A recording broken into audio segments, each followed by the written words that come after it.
अस्सलाम वालेकुम स्टूडेंट्स। बेटा कैसे हैं आप लोग? मुझे उम्मीद है आप लोग खैरियत से होंगे। हमने लास्ट लेक्चर में चैप्टर 4 स्टार्ट किया था। आज हम चैप्टर 4 का टॉपिक 4.2 स्टडी करेंगे, which is about chemical bond. So let's start our today's lecture. Chemical bond वो फोर्स जो दो या दो से ज़्यादा एटम्स को या दो से ज़्यादा आइंस को आपस में बाइंड करके रखता है इन अ मॉलिक्यूल और इन अ आयनिक कंपाउंड। उस फोर्स को हम बोलते हैं chemical bond. Force which binds two or more atoms in a molecule और two or more ions in an ionic compound. Types of chemical bond. Ionic bond. So students, today we will discuss the first type of chemical bond, which is ionic bond. We also call it electrovalent bond. Complete transfer of electron from one atom to another atom.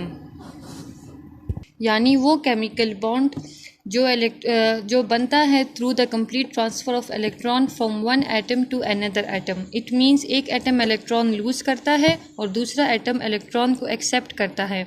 यानी एक atom positive ion में change होता है by losing electron और दूसरा atom negative ion में change होता है bye accepting electron. It means ionic bond is formed between positive ion and negative ion, between cation and anion.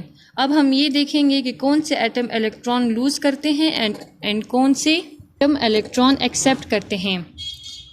Element with low ionization, low electron affinity, less electronegativity, big size, high energy level metals, group 1 and group 2 elements.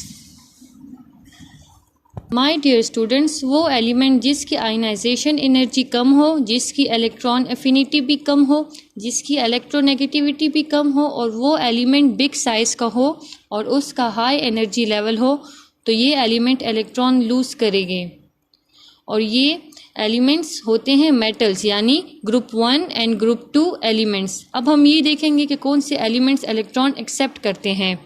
Elements with high ionization energy, high electroaffinity, high electronegativity, small size, low energy level, non-metals, group 15 to group 17 elements. वो elements negative ion में change होंगे जिसकी ionization energy high है, जिसकी electron affinity high है, जिसकी electronegativity ज़्यादा है और वो जो स्मॉल इन साइज, जिसकी लो एनर्जी लेवल भी हो, यानी non metals, group 15 to group 17 elements. So students, now we will understand our topic by the help of example that how ionic bond is established between two atoms. We will see that in first step an atom is changed into positive ion, in second step an atom is changed into negative ion, and in third step positive and negative ion attached through strong electrostatic force of attraction. Sodium atom का atomic number 11 है। Electronic configuration इन सब shell is 1s2, 2s2, 2p6, 3s1। यानी sodium atom के पहले shell में 2 electrons है, दूसरे shell में 8 इलेक्ट्रॉन्स है और तीसरे यानी वैलेंस शेल में 1 इलेक्ट्रॉन है। जब सोडियम एक इलेक्ट्रॉन को लूज करेगा तो रिमेनिंग इलेक्ट्रॉन इसके पास रह जाएंगे, टोटल 10। अब 10 इलेक्ट्रॉन के electronic configuration 1s2, 2s2, 2p6 और नियॉन गैसेस। तो हम ये कहेंगे कि सोडियम ने एक इलेक्ट्रॉन लूज करके neon electronic configuration, neon gas electronic configuration achieve कर ली है।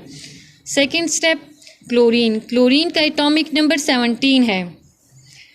17 की electronic configuration 1s2, 2s2, 2p6, 3s2, 3p5। पहले शेल में 2 इलेक्ट्रॉन्स है, दूसरे शेल में 8 इलेक्ट्रॉन्स हैं और तीसरे शेल में 7 इलेक्ट्रॉन्स हैं। जब क्लोरीन एक इलेक्ट्रॉन को लूज करेगा, एक्सेप्ट करेगा, तो चेंज हो जाएगा नेगेटिव आयन में। अब बेटा देखें 17 इलेक्ट्रॉन्स उसके पास पहले से मौजूद थे, एक इलेक्ट्रॉन को एक्सेप्ट कर लिया फ्रॉम सोडियम, तो उसके पास टोटल 18 इलेक्ट्रॉन्स हो गए हैं। अब 18 इलेक्ट्रॉन्स की configuration 1s2, 2s2, 2p6, 3s2, 3p6 यानी chloride ion, and also achieve argon gas electronic configuration. Now third step में पॉजिटिव और नेगेटिव आयन इलेक्ट्रोस्टैटिकली एक दूसरे को अट्रैक्ट करेंगे और बन जाएगा sodium chloride salt. Thank you.